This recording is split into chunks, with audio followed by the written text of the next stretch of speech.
Salut à tous et bienvenue sur Ivoire Dev Academy. Nous allons commencer une série d'une mini-formation et dans cette formation, nous allons développer une application. La particularité du développement de cette application, c'est que nous allons intégrer des tests tout au long de l'ajout de fonctionnalités. Donc la question de savoir qu'est-ce que fait cette application, donc je vais vous montrer. Premièrement, je peux me connecter à l'application. Donc je vais mettre johntest.com et je vais mettre mon mot de passe. Lorsque je me connecte, je vois la liste de mes contacts, évidemment, parce qu'il s'agit d'un contact manager. Je peux ajouter un nouveau contact. Donc, lorsque je viens ici, je peux dire qu'il s'appelle Peter Do. Peter@exemple.com.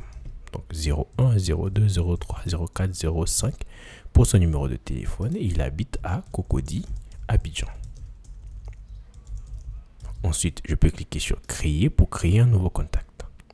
Donc, lorsque je crée un nouveau contact, je vois bien qu'il y a un message de succès. Je peux aller au niveau du détail de mon contact, pouvoir le modifier. Il ne s'appelle pas John Peter, mais il s'appelle Do Peter. Donc, lorsque je clique sur mettre à jour, je suis redirigé. Je vois bien que j'ai Do Peter maintenant.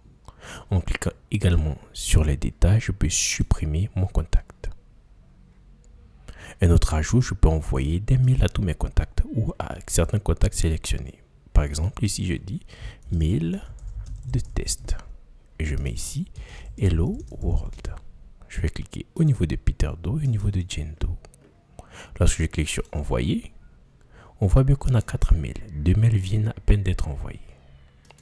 Et une des particularités du développement de l'application, comme je l'ai dit, c'est l'intégration des tests au fur et à mesure que nous allons développer. Donc cette application est couverte par des tests. Lorsque je me rends au niveau de mon terminal, je fais PHP artisan test. Donc, nous voyons que les tests sont exécutés. J'ai écrit 31 tests. Donc, si vous souhaitez apprendre à écrire des tests avec Laravel, comment écrire des tests pour stocker dans la base de données, pour l'authentification, pour l'envoi de mails, donc vous êtes au bon endroit. Nous allons commencer cette série de formations et au fur et à mesure, nous allons apprendre à écrire des tests. Donc, on va se retrouver dans la prochaine vidéo où on va commencer à intégrer la partie authentification.